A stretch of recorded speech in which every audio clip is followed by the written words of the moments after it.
Halo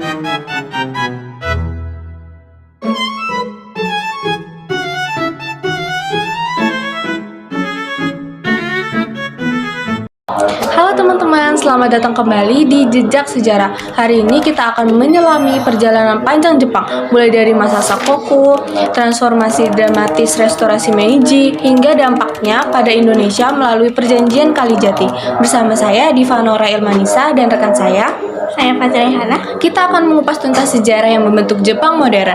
Selamat datang Faza. Iya, halo Diva. Senang sekali bisa berbagi cerita sejarah yang luar biasa ini. Jepang memang negara dengan perjalanan negara yang sangat menarik. Benar sekali.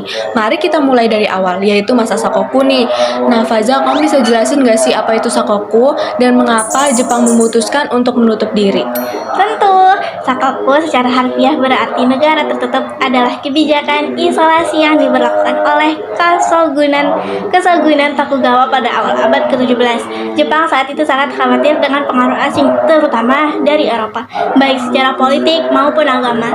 Mereka ingin menjaga stabilitas dalam negeri dan melindungi budaya tradisional mereka. Jadi isolasi ini mencakup apa saja sih? Bagaimana dampaknya pada perdagangan dan interaksi dengan dunia luar? Isolasi ini tuh kalau terbilang tuh sangat ketat banget. Perdagangan internasional dibatasi secara drastis. Hanya Belanda dan Tiongkok yang diizinkan berdagang. Itu pun hanya di pelabuhan Nagasaki. Orang asing dilarang masuk dan orang Jepang dilarang keluar. Akibatnya perkembangan teknologi dan ilmu pengetahuan Jepang menjadi relatif lambat dibandingkan negara-negara barat. Menarik banget sih ini. Namun meski terestorasi, Jepang tidak sepenuhnya kehilangan kontak dengan dunia luar kan? Betul sekali. Melalui perdagangan terbatas dengan Belanda, Jepang tetap memperoleh informasi tentang perkembangan ilmu pengetahuan dan teknologi barat. Ini dikenal sebagai rangaku atau pembelajaran Belanda. Jadi, meskipun terisolasi, Jepang tetap memiliki akses terbatas ke dunia luar. Lalu, apa yang menjadi titik balik dari kebijakan Sakoku ini? Titik baliknya adalah kedatangan Commodore Matthew Perry dari Amerika Serikat pada tahun 1853. Ia datang dengan kapal perang modern dan menuntut Jepang membuka pelabuhannya untuk perdagangan. Ini memaksa Jepang untuk menandatangani perjanjian Kanagawa pada tahun 1804 yang mengakhiri kebijakan Sakoku. Kedatangan Perry ini benar-benar mengubah arah sejarah Jepang ya? Tepat sekali nih, ini menyadarkan Jepang bahwa mereka tertinggal jauh dari negara-negara barat. Mereka harus segera melakukan modernisasi jika tidak ingin dijajah. Inilah yang memicu restorasi Meiji. Nah, ayo kita lanjut ke sesi 2.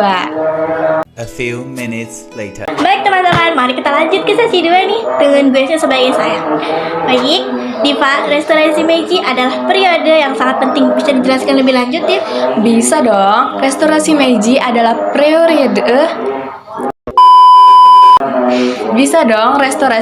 adalah periode reformasi besar-besaran yang dimulai pada tahun 1868.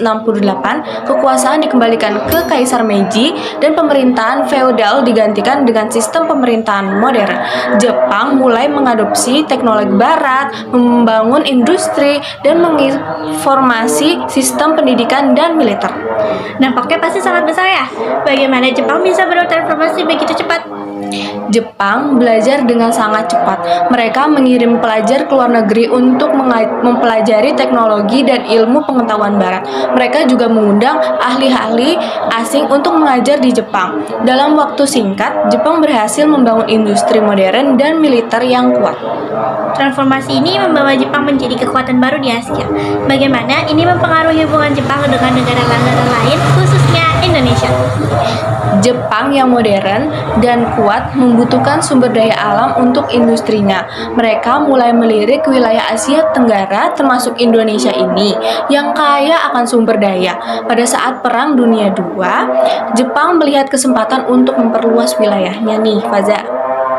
Dan ini membawa kita ke perjanjian Kalijati. Bisa dijelaskan bagaimana Jepang masuk ke Indonesia dan apa isi perjanjian tersebut? Jadi Jepang masuk ke Indonesia pada tahun 1942.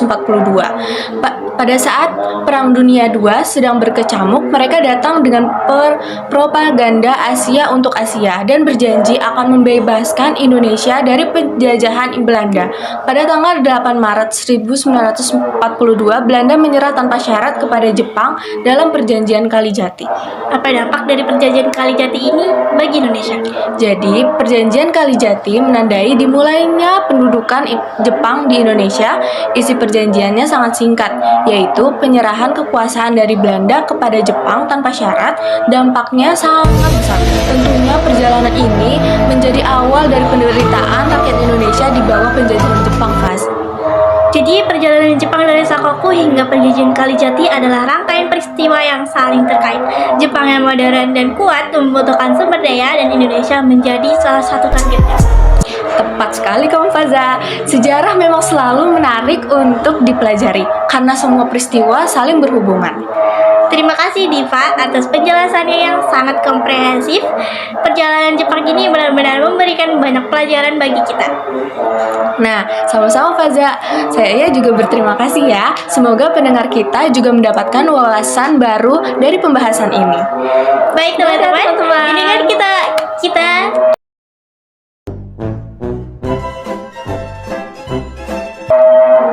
recordingnya waktu puasa, jadi semangat buat semua teman-teman yang lagi puasa ya. Ya. Kebetulan kita ini juga lagi sakit radang, jadi maaf banget jika suara kita ini agak jelek, agak a little bit pitchy gitu ya guys. Oke. Terima kasih sudah mendengarkan.